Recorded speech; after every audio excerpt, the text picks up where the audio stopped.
Prabha channel के सभी दर्शकों को मेरा प्यार भरा नमस्कार।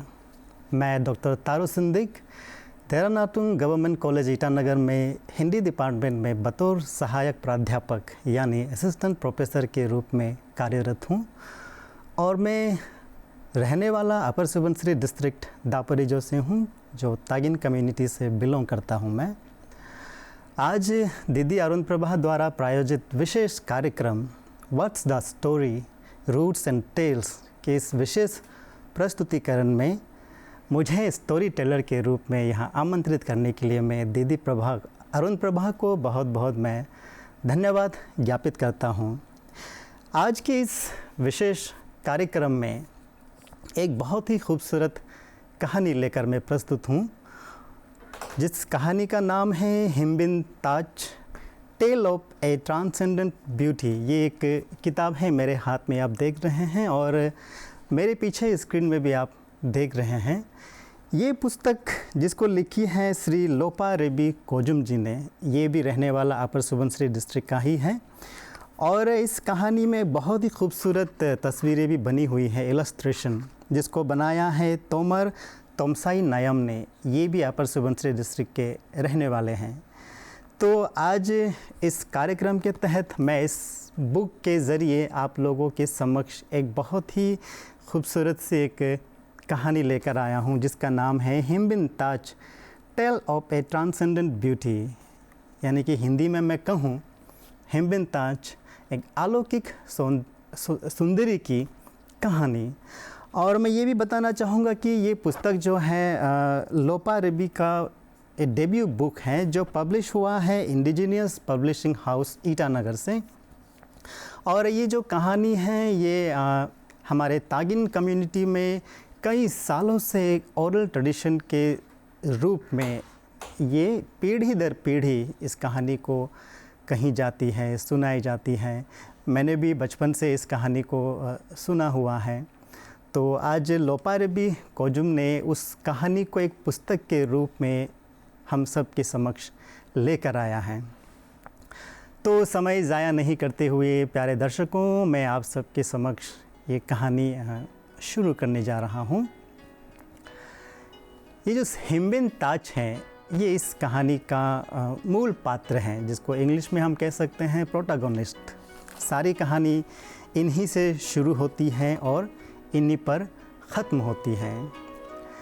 एक समय की बात है जब हिमबिन ताज अपने युवा अवस्था में थी, तो उनका जो रूप सौंदर्य है वो इस सृष्टि में बिल्कुल विख्यात हो गई थी। यानी कि इस सृष्टि के प्रत्येक लोग इसके सौंदर्य को देखने के लिए, उनकी रूप सौंदर्य को देखने के लिए वो तरस जाते थे। यानी उनकी एक एक झलक पाने के लिए लोग उनके घरों के आसपास कतारों में खड़ी रहती थी। हिमबिन ताज सिर्फ सुंदर नहीं थी, उनका रूप सौंदर्य का तो गुणगान इस सृष्टि भर में होता ही था, लेकिन वो मात्र सुंदर नहीं थी, उनके पास कई सारी कलाएं भी थी। उनमें से सबसे पहला है बुनाई की कला, जिसको इंग्लिश में आप कह सकते हैं weaving, art of weaving. Tagin का ये मानना है कि हमारे में सदियों से वीविंग की एक परंपरा रही है। उस परंपरा को शुरू करने का श्रेय हिमबिन ताज को जाता है। कहा जाता है कि वो एक दिन में 10 या 20 गाले, हिंदी में कहेंगे तो मेखला कहेंगे हम, गाले हमारा अपना तागिन की शब्दावली में मैं बोल रहा हूँ, तो बहुत ही सुंदर सुंदर गाले जो है वो बुनती थी। 10 या 20 एक ही दिन में वो बुन लेती थी। ये कला उनके पास थी। सिर्फ गाले ही नहीं, वो सूटा बनाने की जो तकनीक है ये भी उनको पूरा पता था। पारंपरिक रूप से सूता किस तरह से तैयार की जानी है, उसमें रंग किस तरह से भरा जाना चाहिए, ये सारी कलाएं उनके पास मौजूद थी। ये एक कला जिसमें उन्होंने पारंगत हासिल की हुई थी। दूसरी कला उनको आती थी, जैसे तागिन में बोलते हैं ओपो, आप हिंदी में बोल सकते हैं मदिरा या शराब, स्थानीय शराब। उनके द्वारा बनाए गए जो ओपो हैं और वो जिस तरह से छानते थे, वो बहुत लोगों को मोहित कर देता था। उनका स्वाद ऐसा था कि हर कोई उनके द्वारा बनाए गए ओप्पो को चखना चाहता था। तो एक तो वो बहुत सुंदर थी, जवान थी, और इन दोनों कलाओं में उनको सिद्धहस्त थी वो, तो ये तो उनकी प्रसिद्धि का कारण तो बनेंगे ही। हिम्मिताज एक ऐसी घर पे रहती थी, बांस से बना हुआ मचान, जिसको अरुणाचली हिंदी में हम लोग बोलते हैं चांघर। वो चांघर में रहती थी। वहाँ बैठकर वो अक्सर ख्यालों में खोई रहती थी। उसको दुनिया का कोई फ़िक्र नहीं था, किसी से कुछ लेना देना नहीं था। वो अपने में खोई रहती थी। वो पहाड़ों को, दूर पहाड़ों को जहाँ तक उसकी नज़र जाती थी, वहाँ वो देखती रहती और सोचती कि उन पहाड़ों के पीछे क्या है। पहाड़ों के पीछे और पहाड़ है कि समतल भूमि है, या फिर उन पहाड़ों के पीछे कोई दुनिया ही नहीं है। इस तरह वो अपने में ही मग्न रहती थी। लेकिन किस्मत को कुछ और ही मंजूर था। वो दुनिया घूमना चाहती थी, दुनिया देखना चाहती थी, लेकिन उसकी भाग्य रेखा में कुछ और ही लिखा हुआ था। उनके साथ होता ये था कि इस सृष्टि के तमाम तरह की जो उई है, जो अलग अलग डिफरेंट रिल्म से जो उईज़ हैं, उईज़ आज की ज़माने में हम उसको कुछ ऐसे शक्तियों के साथ तुलना कर सकते हैं, कुछ ऊर्जा के साथ, एनर्जी के साथ, कुछ पावर। ख़ासकर जो मेल फॉर्म्स में जितने भी उईज़ होते थे, वो किसी न किसी तरह से हिम्बिन के पास, है ना, वो जाने का प्रयास करते थे, उनसे बतियाने की कोशिश करते थे, और डायरेक्टली और इनडायरेक्टली हिम्बिन ताज के पास जो है वो विवाह का प्रस्ताव लेकर जाते थे। लेकिन हिम्बिन ताज, उनको तो अपने सौंदर्य पर इतना घमंड कहेंगे हम उसको, बहुत उसको घमंड था अपने सौंदर्य पर और अपनी कला पर। उन्होंने किसी के भी प्रस्ताव को बिल्कुल स्वीकार नहीं किया। जो भी आया प्रस्ताव लेकर, सबको उन्होंने ठुकरा दिया। जो उनके पास प्रस्ताव लेकर आए, उनमें से प्रमुख कुछ उईस, जिसका नाम बताना बहुत ज़रूरी है, जो इस पुस्तक में भी नाम जो है वो लिखित है, मेंशन है, जिनमें से हैं पोचिपोते, हिलो रमलो, किबुरियाबू, उइलोमा। ये कुछ ऐसे मेल स्पिरिट्स हैं जो हिम्बिन ताज के पास जो है अपने विवाह का प्रस्ताव लेकर जाते थे। और ये जो नाम अभी मैंने लिए हैं, ये सभी स्पिरिट्स में से सबसे शक्तिशाली और सबसे महत्वपूर्ण माना जाता है। आज भी उन स्पिरिट्स को तागिन कल्चर में उसको पूजा जाता है। ये उनके बिलीफ सिस्टम में आज भी ज़िंदा है। तो क्या हुआ, सारे स्पिरिट्स में जिनका पोजीशन सबसे हाईएस्ट है, जब वो लोग प्रस्ताव लेकर हिम्बिन ताज के पास गए, हिम्बिन ताज ने सबकी तरह उनके भी प्रस्ताव को पूरी तरह से नकार दिया, ठुकरा दिया। अब एक स्त्री द्वारा उनके प्रस्तावों को ठुकराए जाने पर हम कह सकते हैं कि उनका जो मेल ईगो है वो पूरी तरह से चकनाचूर हो गया। उनका अहम पर इतना ज़्यादा चोट पहुंचा कि एक लड़की, एक अकेली लड़की, उसकी इतनी हिम्मत कैसे हुई कि हमारे द्वारा लाए गए प्रस्तावों को उन्होंने हमारे ही मुंह पर ठुकरा दिया। तो ये चोट, ये जितने भी उईस हैं, उन लोगों से नहीं सहा गया। तो क्या सोचा इन लोगों ने कि हम इस घमंडी लड़की का, ना, ये जो लड़की है, हम उसके घमंड को चूर चूर कर देंगे ना। जो आज भरी समाज में, भरी दुनिया के सामने हमारे प्रस्तावों को ठुकरा कर जिस तरह से हमारा अपमान किया गया है, उस अपमान का हम बदला लेंगे। तो उन लोगों ने यहाँ निर्णय किया और चल दिए। अब उनके जाने के बाद हिम्बिन ताज फिर अपने कामों में मग्न, उसको कुछ फ़र्क नहीं पड़ा, हमेशा की तरह जैसा पहले भी उनको फ़र्क नहीं पड़ता था कि कोई उनके बारे में क्या बोलते हैं, क्या सोचते हैं, उसको कुछ फ़र्क नहीं पड़ता। वो फिर से अपने कामों में मग्न हो गए। और यहाँ पर ये पोचपत, किबुर्याबू, हिलो रमलो, उइलोमा, ये जितने भी स्पिरिट्स हैं, मेल स्पिरिट्स हैं, इन लोगों ने मिलकर एक साजिश रचा। क्या साजिश रचा कि हिम्बिन ताज के उनकी सौंदर्य की घमंड को तोड़ने के लिए इन लोगों ने इच्ची पिंचे, एक बहुत ही तागिन में जो लोक कथाएं होते हैं, फोक टेल्स हैं, उसमें इच्ची पिंचे एक कैरेक्टर हमेशा आता है जो बहुत कुटिल है और जिसको लोगों के कान भरने में बहुत ज़्यादा सिद्धहस्त उसको हासिल है। इनका काम ही है लोगों का काम बिगाड़ना, इच्ची पिंची का, और वो एक प्रकार का चमगादड़ है। तो इन लोगों ने मिलकर इच्ची पिंची को इस काम के लिए लगा दिया और कहा कि तुमको किसी भी तरह से हिम्बिन ताज की घमंड को तोड़ना है। तो इच्ची पिंची चल दिए। वो हिम्बिन ताज के घर के आसपास वो मंडराता रहता, उड़ता रहता। उनको एक सही मौके की तलाश थी कि कब हिम्बिन ताज जो है वो अपने कामों में उसका ध्यान जो है बटा रहे और वो कुछ करें। तो क्या किया, वो हिम्बिन ताज के घर जो बांस का बना हुआ है, तो बांस का बना हुआ है तो बांस में बहुत सारे सुराख बने रहते हैं, होल्स। तो वो एक होल्स में जाकर छुप गया और उसको सही मौके की तलाश थी। तो हिम्बिन ताज से वो अपने खेती बाड़ी जितने काम करना था वो कर लिया। तो एक दफ़े उसको क्या करना था, फिर से अपनी बुनाई की काम में उसको लग जाना था। तो बुनाई की काम में क्या होता है कि आपको बहुत ज़्यादा ध्यान उसमें लगानी पड़ती है।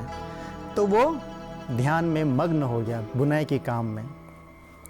ऐसे समय में हिम्बिन ताज ने क्या किया, बहुत छोटा सा रूप धारण करके, एक इंसेक्ट जैसा रूप धारण करके वो हिम्बिन ताज के शरीर में कहीं प्रवेश कर गया। कहने वाले कहते हैं कि वो उसके गुप्तांग में घुस गए और वहाँ पे उन्होंने कुछ डंक सा मारा।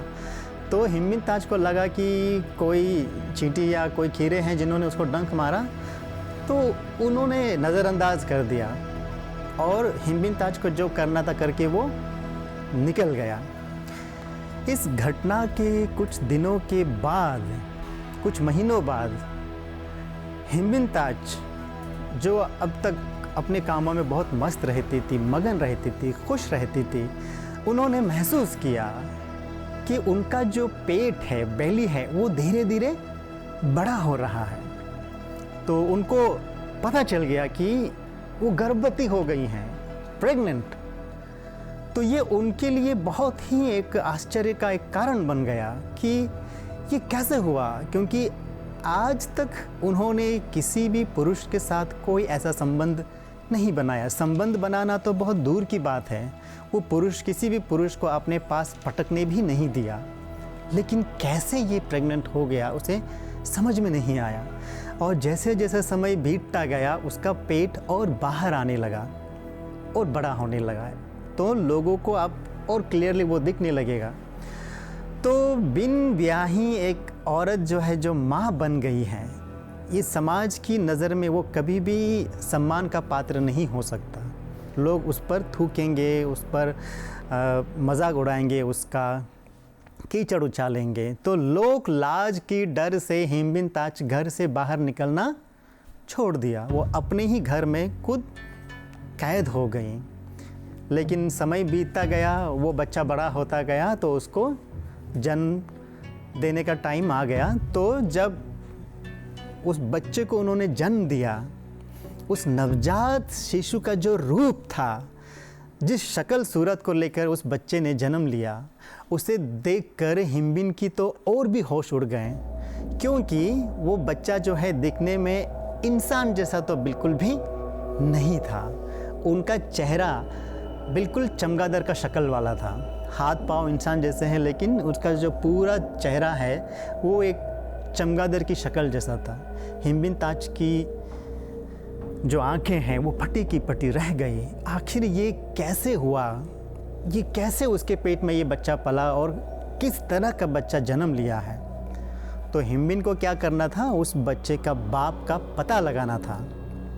तो वो जिस जगह रहती थी उस जगह कहीं पर कोई नदी बहती है, तो उस नदी में एक रोज़ क्या हुआ, उस गांव के सारे लोग, वो जो कम्युनिटी फिशिंग के लिए गए हुए हैं, जिसको हम तागिन में सबक पनम बोलते हैं, तो सब लोग वहाँ पर मछलियाँ पकड़ने के लिए गए हुए हैं। तो जिस रास्ते से वो लोग गए हैं उसी रास्ते हिमबिन ताच जो है उस अजीब से जो नवजात बच्चे हैं उसको उस रास्ते के किनारे उस बच्चे को रख दिया और वो झाड़ी में खुद छिप गए। शाम के वक्त जब सारे के सारे लोग मछली पकड़कर वापस लौट रहे थे, जिसमें किबुरियाबू भी है, हिलोरामलो भी है, पोचिपोत भी है, ये जितने भी स्पिरिट्स हैं सब लोग एक एक करके आ रहे हैं।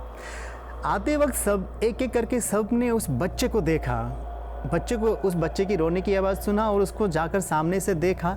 देखते ही सबके होश उड़ गए। जिन्होंने भी देखा सब ने बोला कि ये कैसा घिनौना बच्चा है, किसने पैदा किया इस बच्चे को, इतना भयानक रूप है इसका। उस बच्चे को लात मार के घूसा मार के सब गुजर जाते थे। हिमबिन देख रही हैं छुप कर कि कोई भी उसे स्वीकार नहीं कर रहा है। एक एक करके सब लोग जा रहे हैं उस बच्चे को उस तरह से तिरस्कार करते हुए। अंत में इचिपिंची वो अदर लेकर, बांस और बैंट का बना हुआ जो बास्केट होता है जहाँ पर मछलियाँ इकट्ठा की जाती हैं, अदर लेकर वो जाते हुए देखा कि उस बच्चे को देखते ही इचिपिंची ने उस बच्चे को अपने गोदी में उठा लिया और उठाते ही वो उस बच्चे ने भी रोना एकदम से छोड़ दिया, वो शांत हो गया। तब इचिपिंची को समझ में हिमबिन ताच को समझ में आ गया कि ये बच्चा इचिपिंची का बच्चा है। तो एक तो उसे पहले बहुत आश्चर्य हुआ, दूसरा उसे बहुत गुस्सा आया। तो वो झाड़ी में अब तक छुपी हुई थी, वो सीधा बाहर निकलकर इचिपिंची से पूछा कि ये आखिर कब हुआ, कैसे हुआ, मेरी जानकारी में क्यों नहीं आई, कब तुमने ये गुस्ताख किया। तो इचिपिंची ने सारी कहानी बता दिया कि किस तरह से ये जितने भी उइस हैं उन लोगों ने मुझे नियुक्त किया, अपॉइंट किया तुमको प्रेग्नेंट करने के लिए। तो पूछा कि आखिर तुमने कब किया ये। तो वो बताते हैं इचिपिंची कि जब आप कपड़े बुनने में बिज़ी थी उस समय आपको एक कीड़े की डंख का एहसास हुआ था, वो असल में मैं ही था। उसी वक्त जो है मैंने अपने ये बीज जो है, बच्चे का बीज तुम्हारे शरीर में बो दिया था। अब हिमबिन ताच जो है बहुत अपमानित महसूस हुआ, बहुत क्रोध की कोई सीमा नहीं रही। उसने उसी वक्त तय किया कि अब वो इस जगह पर नहीं रहेंगे। इन सारे मनहूस और दुष्ट लोगों की नज़रों से वो हमेशा के लिए दूर जाएंगे। लेकिन जाएं तो कहाँ जाएं, उसे समझ नहीं आया। तो उन्होंने इचिपिंची से पूछा कि तुम बताओ कि तुमने इस जगत की कहाँ कौन कौन से पानी अब तक पिया है। तो इचिपिंची ने सारी चीज़ें बता दी कि जहाँ पर कहीं भी पानी मिलता है वो सारा पानी मैंने अभी तक पी लिए हैं, मैंने चख लिए हैं। सिर्फ एक जगह है जहाँ की पानी मैंने अब तक नहीं पी है। कौन सी? हिमबिन ने पूछा। तो बोलते हैं कि वो आसमान में जो पानी रहता है, न्यदोकलो आसमान, वहाँ का पानी मैंने अब तक नहीं पिया है, वही मेरी पहुँच से अब तक दूर है। तो हिमबिन ताच उसी वक्त वो तय करती हैं कि मैं न्यदोकलो चली जाऊंगी, जहाँ पर तुम लोग कभी पहुँच नहीं सकते। जिस जगह पर तुम्हारे जैसे दुष्ट और पापी लोग रहते हैं उस जगह पर मैं एक पल भी अब नहीं रह सकता। उसी वक्त हिमबिन ताच ने क्या किया, बांस का सीढ़ी, बैम्बू का लेडर बनाना शुरू किया। धीरे धीरे वो लेडर बनाते हुए वो आसमान की ओर जा रहे हैं। लेकिन आसमान की तो कोई सीमा ही नहीं होती है। फिर भी वो ठान लिया था कि अब मुझे इस धरती पर नहीं रहना है, मुझे किसी भी तरह से न्यदोकलो में पहुंचना है, यानी कि आसमान में। वो लेडर बनाते हुए चढ़ती जा रही। उसको खुद एहसास नहीं हुआ कि कितनी ऊंचाई तक वो चढ़े जा रहे हैं। कितना वक्त लग गया उसको भी नहीं पता चला। लेकिन जहाँ से उनका बेस शुरू हुआ था वो लैडर बनाने का, वो सीढ़ी बनाने का, क्योंकि काफ़ी समय बीत गया, बहुत समय बीत जाने के बाद क्या हुआ, वहाँ पर कीड़े लगने शुरू हो गए नीचे जहाँ से सीढ़ी शुरू हुई थी। तो क्या हुआ, कीड़े मकोड़े के लगने के बाद जो है वो सीढ़ियाँ जो है धीरे धीरे धाराशायी होना शुरू हो गया। तो हिमबिन ताज जो है, जो अब तक बहुत ऊपर जा चुकी हैं, बहुत ऊंचाई को उन्होंने प्राप्त कर लिए हैं, उस सीढ़ी के साथ जो है वो ज़मीन पर वापस आ गिरी। तो ये गिरना जो है उसकी आत्मसम्मान को और भी ज़्यादा चकनाचूर कर दिया। यानी कि जिन लोगों से वो हमेशा के लिए दूर चली जाना चाहती थी, किस्मत ने उनको फिर से उसी लोक पर, उसी ज़मीन पर ला पटक दिया। अब इससे क्या हो गया, हिमबिन ताज जो है वो एकदम से मूर्छित सी हो गई। उसे अब समझ नहीं आ रहा कि अब वो करे तो क्या करे, जाए तो कहाँ जाए। तो क्या करती है, वो जहाँ गिरी थी उसी जगह बेसुध वो लेटी रहती हैं। वो क्या करती हैं, वहाँ पर लेट कर वो आसमान की ओर उसकी नज़र वो देखती रहती है उसको। अब पलक, बिना पलक झपकाए वो आसमान की ओर दिन रात वो निहारती रहती हैं और उन तारों को देखती हैं जो आसमान में तारे टिमटिमा रहे हैं। उन तारों को वो बस देखती हैं और वो सोचती हैं कि तुम ही लोग हो जो मेरी इस बदकिस्मती का साक्षी हो, आप लोग विटनेस कर रहे हो। तो वो उसको देखती हैं। इस तरह से वो एक ही जगह पर लेटी रहती हैं। तो धीरे धीरे क्या हुआ, उनका शरीर में जो प्राण हैं वो प्राण भी उसके शरीर को छोड़कर निकल गए। और ये जो धरती है उसने क्या किया, उसे अपने आगोश में ले लिया। अपने आगोश में उन्होंने उसकी आगोश में हिमबिन ताज जो है वो समा जाती है, वो धरती का हिस्सा बन जाती है। तो यहाँ पर क्या हो जाता है, हिमबिन ताज वो उसका शरीर जो है वो पार्थिव शरीर, जो मॉर्टल जो बॉडी है वो तो मिट जाता है, लेकिन उसी जगह पर जहाँ पर उनका शरीर गिरा, जहाँ पर उन्होंने अपना प्राण त्याग दिया था, उस जगह पर एक बहुत ही खूबसूरत सा एक पौधा जो है वो उगाता है। उस पौधे को तागिन समाज में कोर्म नाम से बुलाया जाता है, जो दिखने में बहुत खूबसूरत होता है। आज भी जो जहाँ पर तागिन लोग रहते हैं, उन पहाड़ों में कुछ ऐसी जगहों पर जहाँ पर पानी वगैरह, छोटे छोटे जो स्ट्रीम्स होते हैं ना, नाले वगैरह बहते हैं, ऐसे गीले जगहों पर जहाँ पर सूरज की रोशनी बहुत कम पहुँचती है, उन जगहों पर ये पौधा आज भी खिला हुआ आपको मिलेगा, जो दिखने में कुछ कुछ जंगली केले की तरह आपको शायद लगेंगे, लेकिन वो बहुत सुंदर होता है।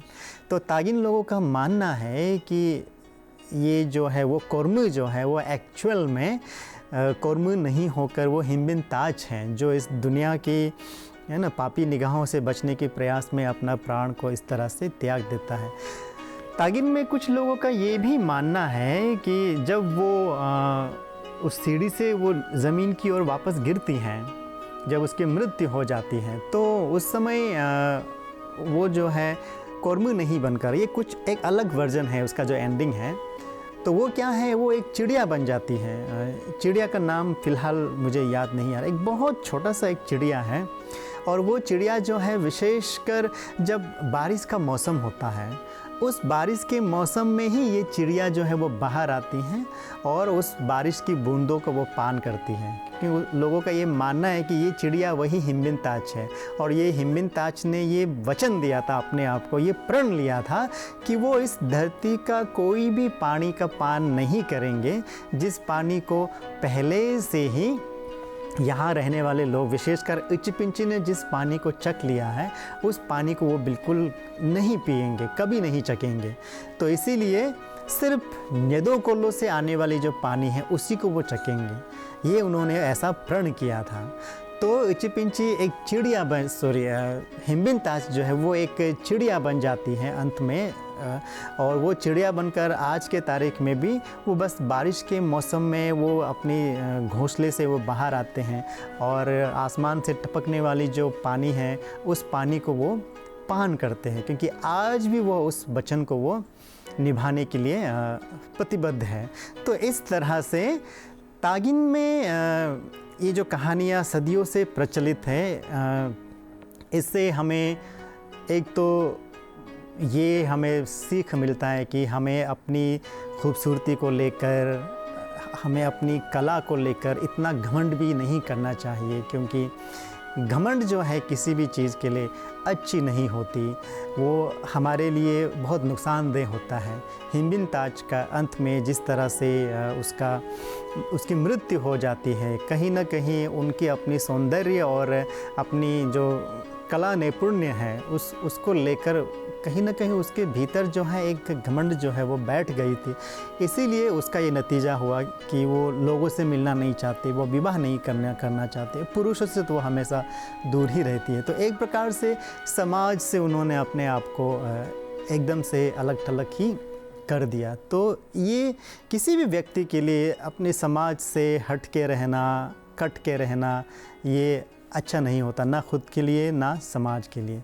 तो मुझे आशा है कि आज का ये जो कार्यक्रम है what's the story roots and tale, इस कहानी के माध्यम से तागिन में प्रचलित एक जो लोक कथा है हिम्बिन ताज, जो एक पुस्तक के रूप में मैं फिर से दिखाना चाहूँगा, आई है हमारे सामने। Tale of a transcendent beauty, Shri Lopa Rebi Kojum द्वारा लिखित।